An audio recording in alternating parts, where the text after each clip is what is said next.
introduce to you all the speaker for the session, Shri V.Srinivas. Sir is a senior IAS officer of the Rajasthan cadre, 1989 batch. And he has 30 years of administrative experience in the Indian Administrative Service. Sir holds a master's degree in technology and chemical engineering. And in his long career, Sir has held several important positions, such as Chairman of the Rajasthan Tax Board, Joint Secretary, International Cultural Relations, Deputy Director at the All India Institute of Medical Sciences, among many others. He is also a recipient of several awards, and he has delivered speeches and talks at several international and national forums, and he also has several publications in national and international journals to spread it. Friends, please welcome Shri V.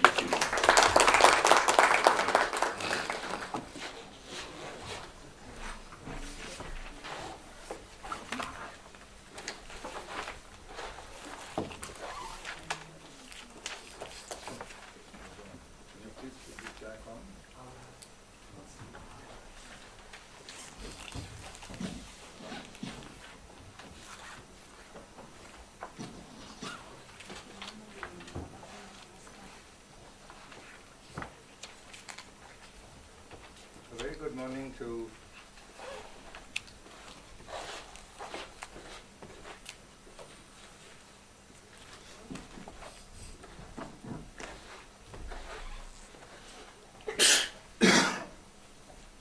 distinguished delegates for the mid-career program from the Government of Maldives, NCGG faculty, Dr. Bish, Dr. A.P. Singh, distinguished colleagues. It gives me immense pleasure to speak to you on a subject which is very close to my heart. India's welfare state programs, entitlements and inclusion. As you would have seen, a technological revolution has swept through India's social welfare programs, and many programs have achieved massive economies of scale in terms of the number of accounts opened under the Pradhan Mantri Jan Dhan Yojana, in terms of the number of toilets constructed under the sanitation program of Swachh Bharat, in terms of the number of unique identification numbers that have been given under the Aadhaar scheme. And this has made us aspire that most of our population can be lifted very rapidly out of poverty. And with growth rates around 7.5%, we are in a position to lift huge numbers of our people out of the poverty line. We've also established institutions for federalism. There are the Niti Aayog, which is a new institution that has been established as an institution for cooperative federalism. The Goods and Services Tax Council has come forward as another major instrument of true fiscal federalism, where debates go on and discussions happen. And we formulated a strategy paper called India at 75, which is a forward-looking document which contains 42 chapters outlining India's policies for welfare state programs. So today, let me take you through 7 or 8 of these programs which are very critical to the governance of India and to enabling the poorest of the poor people of India to come out of their poverty line and build a rural livelihood that is viable and sustainable.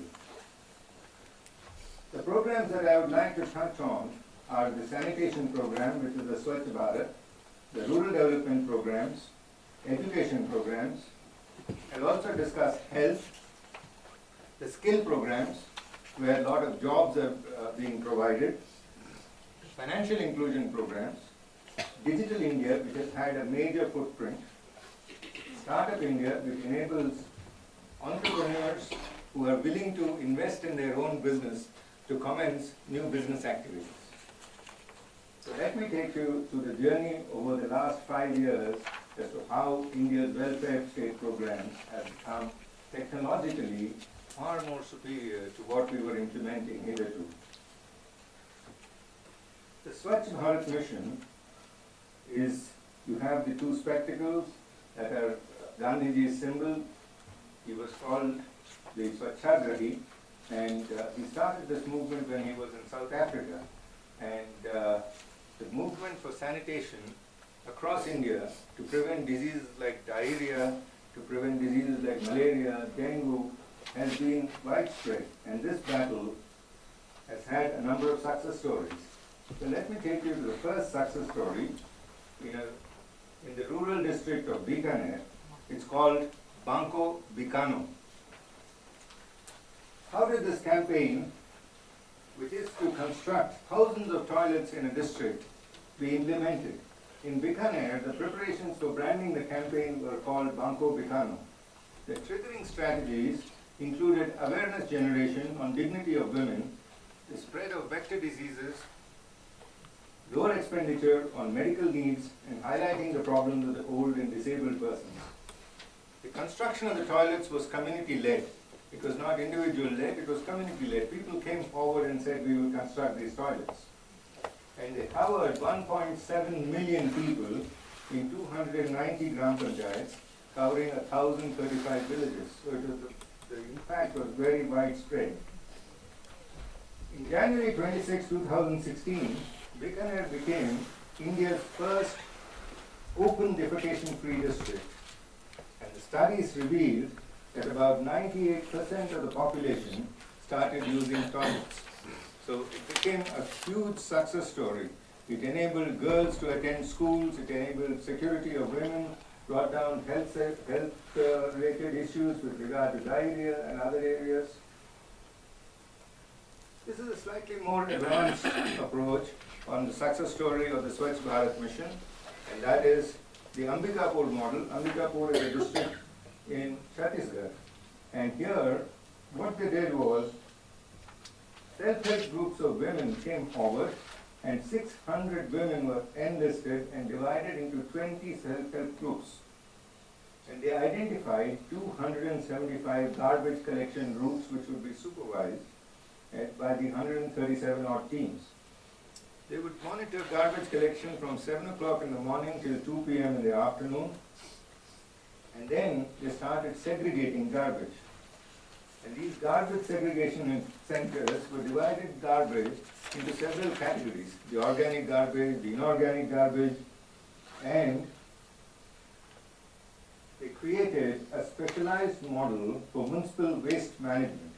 So this became a huge success story, and currently in some of these districts, the garbage is being used for effective recycling to be brought back. And in terms of cleanliness, some of our big cities, which were really dirty, have been cleaned up. Indore has been a big example of such a success story.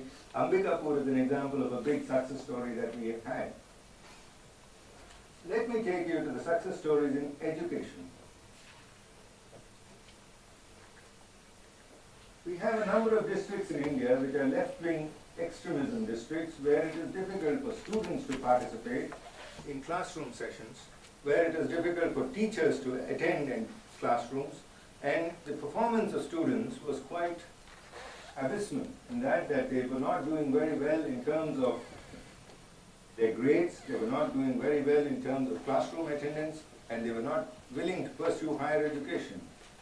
So this was a multi-platform digital experience using a mobile phone, and it was called Mera Mobile, Mera Vidyalaya. So using a mobile phone, a lot of activity and teaching could be done. And they developed Unayan Banta initiative, created a complete online assessment program, wherein which there was a significant increase in attendance. There was also the average marks increased from 26% to 77%. One of the big innovations that has happened in the recent years in India is that the use of the mobile phone as an instrument of empowerment has gone up. Not only are bureaucrats using the mobile phone for a number of transactions, but also the rural folk are using the mobile phone for financial transactions. And so far, in the last 5 years, we have had something like 9,000 crores, that is roughly 9 billion financial transactions using the Digital India platform. So that is the kind of transformation, the digital transformation that India has witnessed. The second one that I'd like to point out is another very backward district, Dantewada. And Dantewada was a more comprehensive experience as compared to Banka. Banka was purely an online learning experience where a lot of online modules were placed. In terms of Dantewada, they also took care of health because this was an area where endemic malaria, chronic malaria patients were being witnessed. There was also sickle cell anemia, which resulted in a lot of children falling sick. And even in this district, the number of pass percentages, as also the grades that were scored by children, enhanced because they started using the online assessment programs. In terms of the rural development programs that we have, we implement a whole vast array of rural development programs. India's local governments are quite strong. They are constitutionally protected. But let me take you, the one that I'm sharing with you today is the housing program, which is highly successful. It is called the Pradhan Mantri Awas Yojana, wherein which a number of housing projects are being developed, and that is, you have a kacha house which is temporary in nature, and the state provides you subsidy to build a pakka house. So this is the example of a lady in Himachal Pradesh who built a pakka house using this program in 4 months duration. And housing empowerment is one of the biggest changes you can give to any family.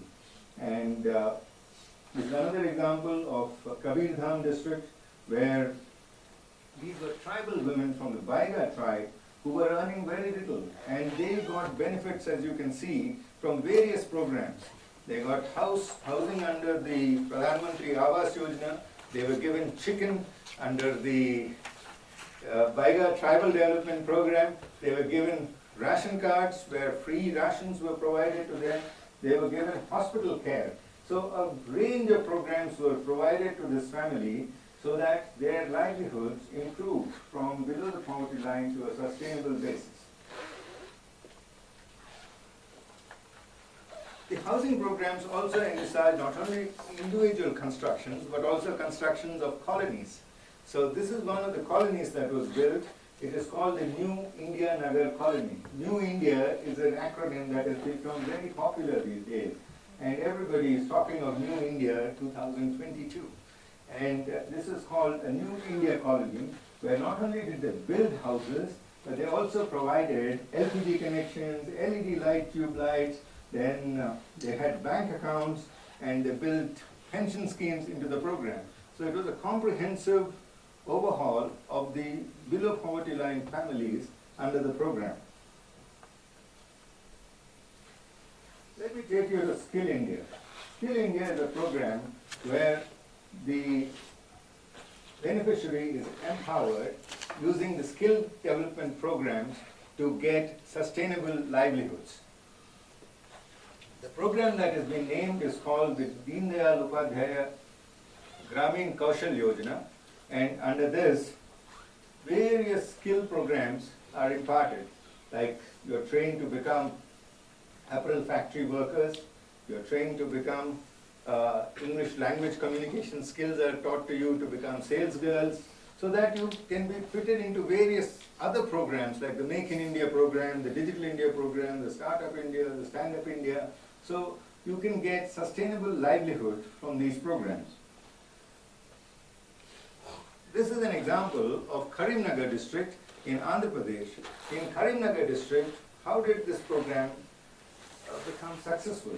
One of the ways was the district officials started conducting house-to-house surveys. Once a house-to-house survey was undertaken, they identified people who required skill trainings.